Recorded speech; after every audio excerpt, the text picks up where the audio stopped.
बिस्मिल्लाहिर्रहमानिर्रहीम। क्या आपने कभी सोचा है कि अगर अल्लाह ताला खुद इंसान से सवाल करे कि मेरी कौन कौन सी नेमतों को तुम झुटलाओगे, तो हमारा जवाब क्या होगा? और क्या आप जानते हैं कि कुरान मजीद की ऐसी सूरतें मौजूद हैं जो ईमान, उम्मीद और हिदायत का अजीम पैगाम अपने अंदर समोए हुए हैं? आज की इस मुख्तसर वीडियो में हम सूरत यासीन और सूरतुर रहमान के पैगाम को आसान अंदाज में समझने की कोशिश करेंगे। सूरत यासीन हमें अल्लाह ताला की कुदरत, रसूल अकरम सल्लल्लाहु अलैहि वसल्लम की सच्चाई और आखिरत की याद दिलाती है। ये हमें दावत देती है कि हम अपनी जिंदगी को ईमान और नेक आमाल से संवारें और अल्लाह पर कामिल भरोसा रखें। दूसरी तरफ सूरतुर रहमान अल्लाह ताला की बेशुमार नेमतों का जिक्र करती है। बार बार एक ही सवाल हमारे सामने आता है, फबी अय्यी आलाई रब्बिकुमा तुकज़्ज़िबान, यानी पस तुम अपने रब की कौन कौन सी नेमतों को झुटलाओगे। ये आयत सिर्फ तिलावत के लिए नहीं बल्कि गौर व फिक्र की दावत भी है। हमारी जिंदगी, हमारी सांसें, हमारा रिज्क, हमारा खानदान और हमारी हिदायत, ये सब अल्लाह की अता करदा नेमतें हैं। जब हम कुरान पढ़ते हैं तो हमें सिर्फ अल्फाज नहीं बल्कि जिंदगी गुजारने का रास्ता मिलता है। कुरान हमें सब्र सिखाता है, शुक्र सिखाता है और अल्लाह के करीब होने का जरिया बनता है। आइए आज अहद करें कि हम रोजाना कुछ वक्त कुरान मजीद की तिलावत और उसके तर्जुमे को समझने के लिए जरूर निकालेंगे, ताकि इसका नूर हमारी जिंदगियों में भी उतर सके।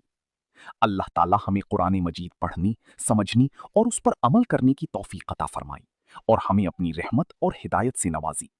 आमीन या रब्बल आलमीन। अगर ये पैगाम आपके दिल को छू गया हो तो इस वीडियो को जरूर शेयर करें, ताकि कुरान का पैगाम ज्यादा से ज्यादा लोगों तक पहुंच सके। और मजीद इस्लामी वीडियोस के लिए हमारे चैनल को सब्सक्राइब करना ना भूलिए। बिस्मिल्लाहिर्रहमानिर्रहीम। यासीन वल क़ुरआनिल हकीम, इन्नका लमिनल मुरसलीन अला सिरातिन मुस्तक़ीम, तंज़ीलल अज़ीज़िर रहीम, लितुनज़िर क़ौमन मा उनज़िर आबाउहुम फहुम गाफ़िलून, लक़द हक़्क़ल क़ौलु अला अक्सरिहिम फहुम ला युमिनून, इन्ना जअलना फी अअनाक़िहिम अग़लालन फहिय इलल अज़क़ान फहुम मुक़महून, वजअलना मिन बैनि अयदीहिम सद्दन वमिन ख़ल्फ़िहिम सद्दन फ़अग़शयनाहुम फ़हुम ला युबसिरून, वसवाअ अलैहिम अअन्ज़रतहुम अम लम तुनज़िरहुम ला युमिनून, इन्नमा तुनज़िरु मन इत्तबअ الذِّكْرَ وخشي الرحمن بالغيب فبشره بمغفرة وأجر كريم. إنا نحن نحيي الموتى ونكتب ما قدموا وآثارهم وكل شيء أحصيناه في إمام مبين. واضرب لهم مثلا أصحاب القرية إذ جاءها المرسلون إذ أرسلنا إليهم اثنين فكذبوهما فعززنا بثالث فقالوا إنا إليكم مرسلون. قالوا ما أنتم إلا بشر مثلنا وما أنزل الرحمن من شيء إن أنتم إلا تكذبون. قالوا ربنا يعلم إنا إليكم لمرسلون وما علينا إلا البلاغ المبين. قالوا إنا تطيرنا بكم لئن لم تنتهوا لنرجمنكم وليمسنكم منا عذاب أليم. قالوا طائركم معكم أئن ذكرتم بل أنتم قوم مسرفون. وجاء من أقصى المدينة رجل يسعى قال يا قوم اتبعوا المرسلين اتبعوا من لا يسألكم أجرا وهم مهتدون. وما لي لا أعبد الذي فطرني وإليه ترجعون. أأتخذ من دونه آلهة إن يردني الرحمن بضر لا تغن عني شفاعتهم شيئا ولا ينقذون. إني إذا لفي ضلال مبين. إني آمنت بربكم فاسمعون قيل ادخل الجنة قال يا ليت قومي يعلمون بما غفر لي ربي وجعلني من المكرمين. وما أنزلنا على قومه من بعده من جند من السماء وما كنا منزلين. إن كانت إلا صيحة واحدة فإذا هم خامدون. يا حسرة على العباد ما يأتيهم من رسول إلا كانوا به يستهزئون. ألم يروا كم أهلكنا قبلهم من القرون أنهم إليهم لا يرجعون. وإن كل لما جميع لدينا محضرون. وآية لهم الأرض الميتة أحييناها وأخرجنا منها حبا فمنه يأكلون. وجعلنا فيها جنات من نخيل وأعناب وفجرنا فيها من العيون ليأكلوا من ثمره وما عملته أيديهم أفلا يشكرون. سبحان الذي خلق الأزواج كلها مما تنبت الأرض ومن أنفسهم ومما لا يعلمون. وآية لهم الليل نسلخ منه النهار فإذا هم مظلمون. والشمس تجري لمستقر لها ذلك تقدير العزيز العليم. والقمر قدرناه منازل حتى عاد كالعرجون القديم. لا الشمس ينبغي لها أن تدرك القمر ولا الليل سابق النهار وكل في فلك يسبحون. وآية لهم أنا حملنا ذريتهم في الفلك المشحون وخلقنا لهم من مثله ما يركبون. وإن نشأ نغرقهم فلا صريخ لهم ولا هم ينقذون إلا رحمة منا ومتاعا إلى حين. وإذا قيل لهم اتقوا ما بين أيديكم وما خلفكم لعلكم ترحمون. وما تأتيهم من آية من آيات ربهم إلا كانوا عنها معرضين. وإذا قيل لهم أنفقوا مما رزقكم الله قال الذين كفروا للذين آمنوا أنطعم من لو يشاء الله أطعمه إن أنتم إلا في ضلال مبين. ويقولون متى هذا الوعد إن كنتم صادقين. ما ينظرون إلا صيحة واحدة تأخذهم وهم يخصمون فلا يستطيعون توصية ولا إلى أهلهم يرجعون ونفخ في الصور فإذا هم من الأجداث إلى ربهم ينسلون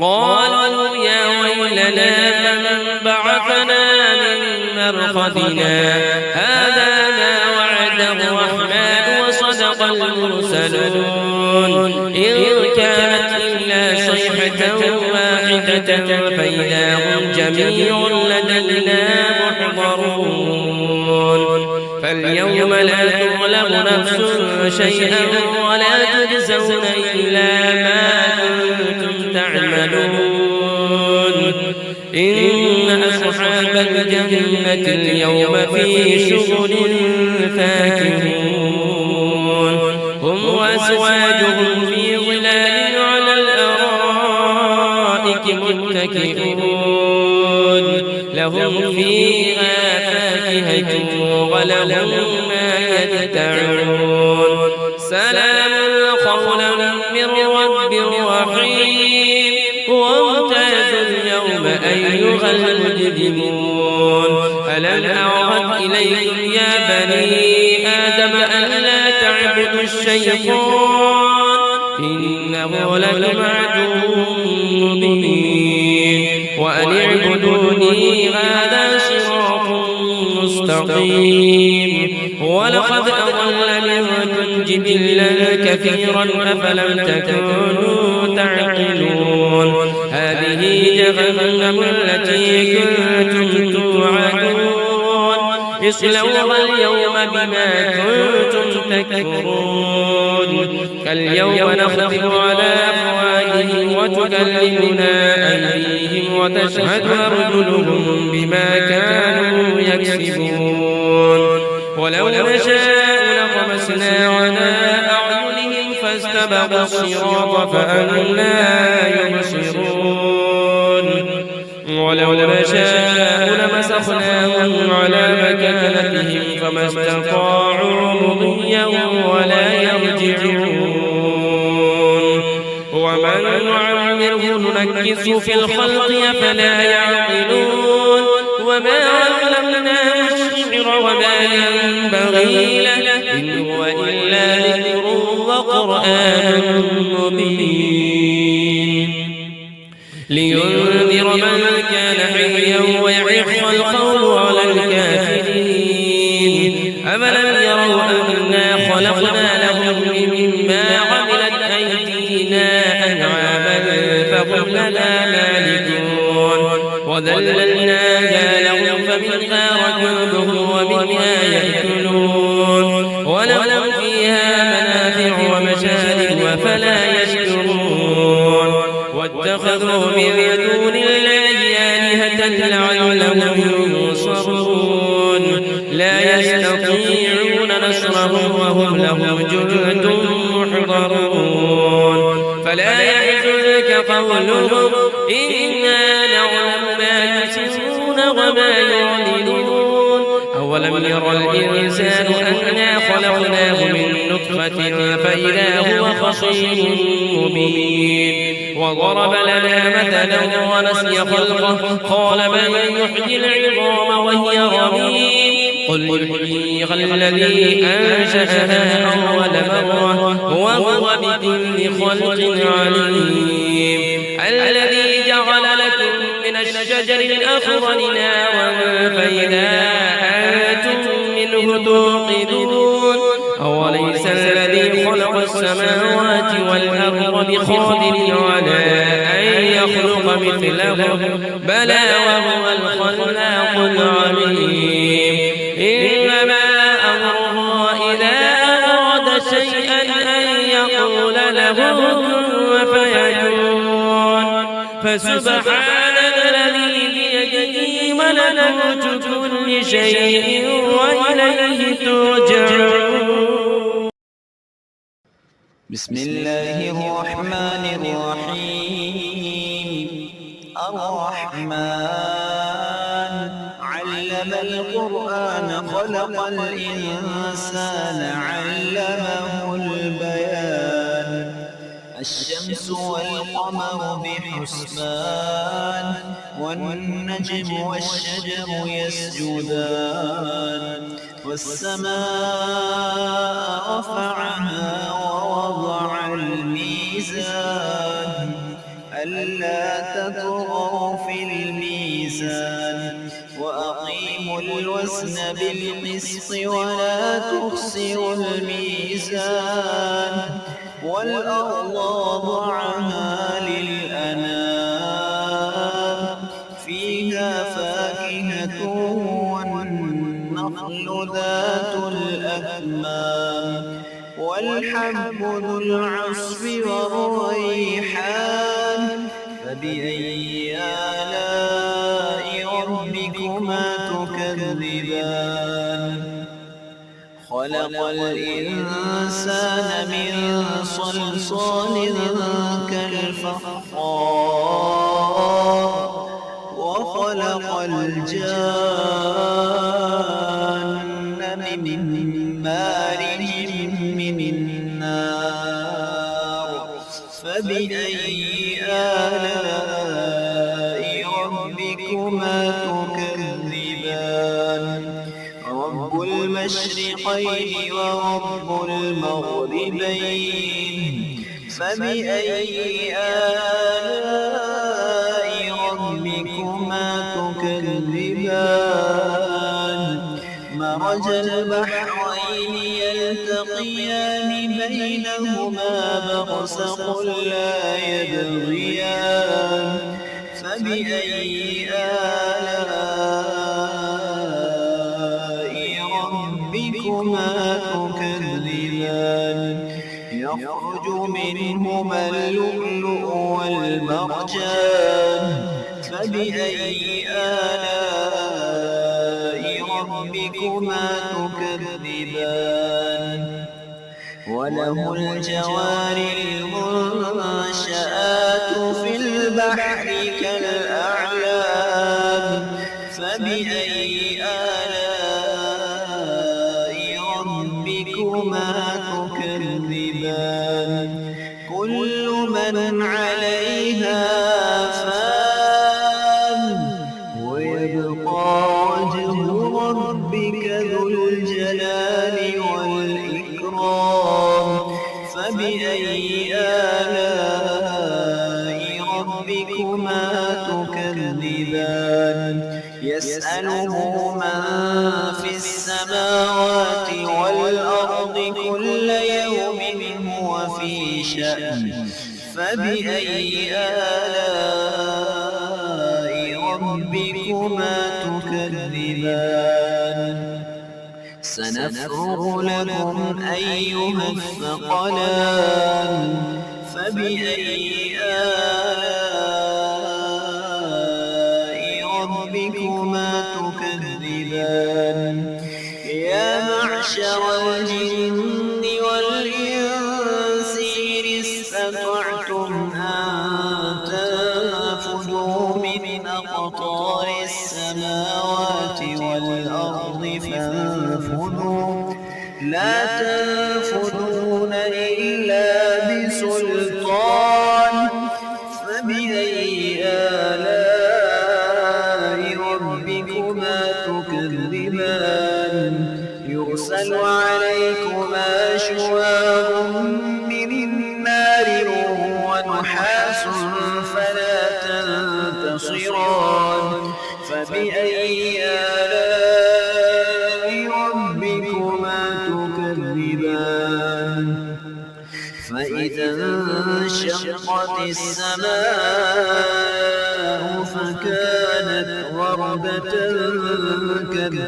كالدهان فبأي آلاء ربكما تكذبان فيومئذ لا يسأل عن ذنبه إنس ولا جان فبأي آلاء ربكما تكذبان يعرف المجرمون بسيماهم فيؤخذ بالنواصي والأقدام فبأي آلاء ربكما تكذبان هذه جهنم التي يكذب بها المجرمون يطوفون بينها وبين حميم آن فبأي آلاء ربكما تكذبان ولمن خاف مقام ربه جنتان فبأي آلاء ربكما تكذبان ذواتا أفنان فبأي آلاء ربكما تكذبان فيهما عينان تجريان فبأي آلاء ربكما تكذبان فيهما من كل فاكهة زوجان فبأي آلاء ربكما تكذبان متكئين على فرش بطائنها من استبرق وجنى الجنتين دان فبأي آلاء ربكما تكذبان فيهن قاصرات الطرف لم يطمثهن إنس قبلهم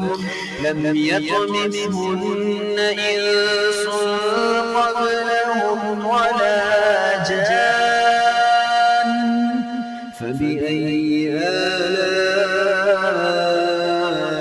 ربكما تكذبان كأنهن الياقوت والمرجان فبأي آلاء ربكما تكذبان هل جزاء الإحسان إلا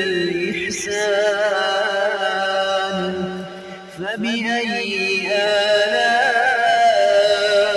آلاء ربكما تكذبان ومن دونهما جنتان فبأي آلاء ربكما تكذبان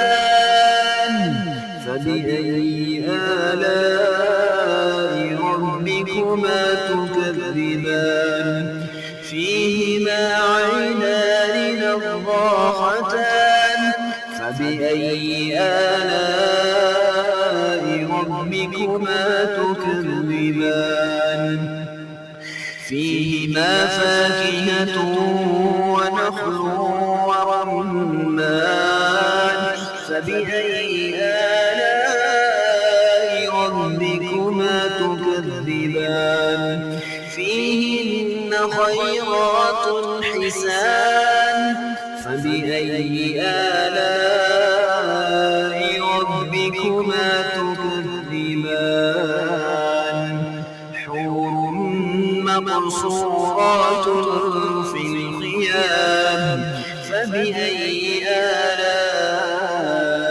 ربكما تكذبان لم يطمثهن إنس قبلهم ولا جان فبأي آلاء ربكما تكذبان متكئين على رفرف خضر وعبقري حسان فبأي آلاء ربكما تكذبان تبارك اسم ربك ذي الجلال والإكرام